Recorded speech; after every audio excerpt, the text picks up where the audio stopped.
Hello and welcome to yet another new monster from Argoss Press for use with Dungeons & Dragons version 5, or the 5th edition.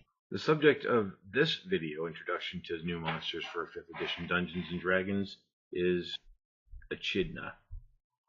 No, not the cute, cuddly, sort of spiky little animal that we all know and love, but rather the Echidna of Greek legend and mythology, the half-snake, half-woman demi-goddess of mixed origins and confused legends. This creature, this demigod, who there's only one of, is said to be the mother of all monsters and very powerful. Echidna is the mother of Medusa, among many other terrible Greek monsters. She lives on an island, perhaps, or near a river or a lake that is butted up against the mountain that she lives under.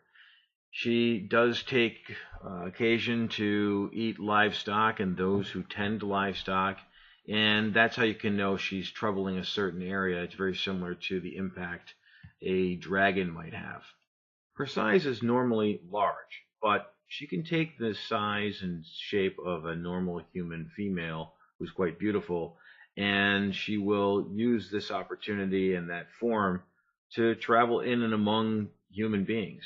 She's often looking for a victim to lure into her cave, or possibly for a mate to create more offspring.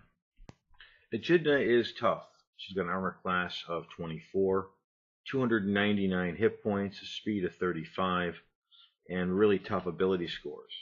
She's got an intimidation of +8, investigation of +6, and an arcana of +7.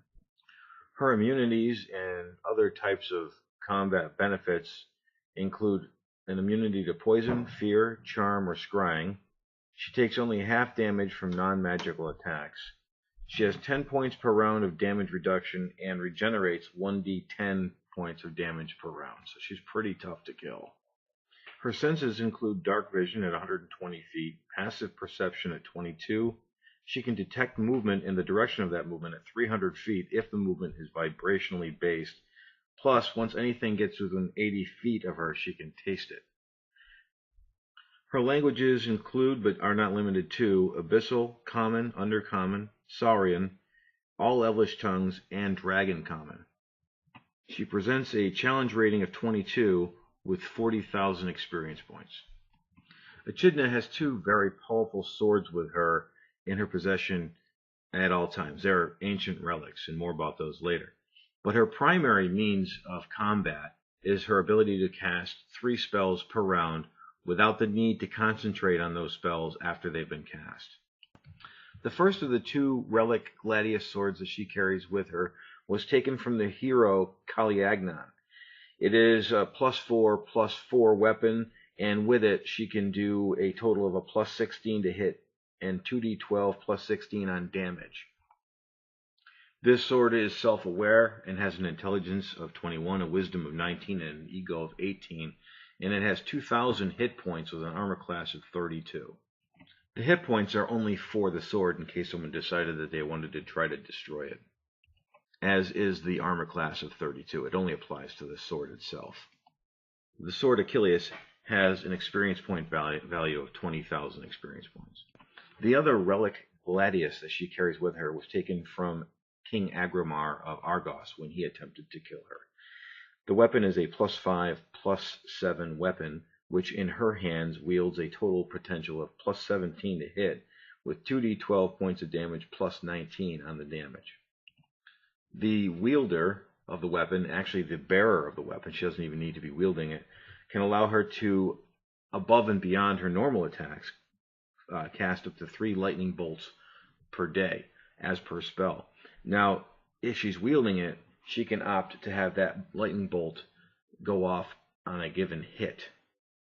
Dormidon is also self-aware with an intelligence of 19 and a wisdom of 21, an ego of 18, and 2,200 hit points with an armor class of 28. And the experience point value for that sword is 24,000. Echidna can often be found in the company of one or more of her many terrible offspring, and unfortunately, she may also be found in the company of her occasional mate, Typhon.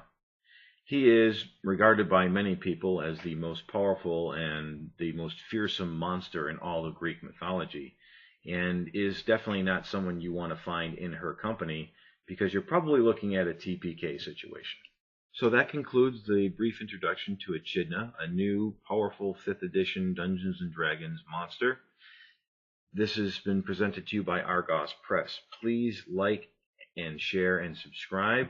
And for more information about Echidna, you can see that there's a link in the description. You can download that to get the images that you saw in this presentation and a little bit of a PDF to provide some of the basic information I touched on and a few things I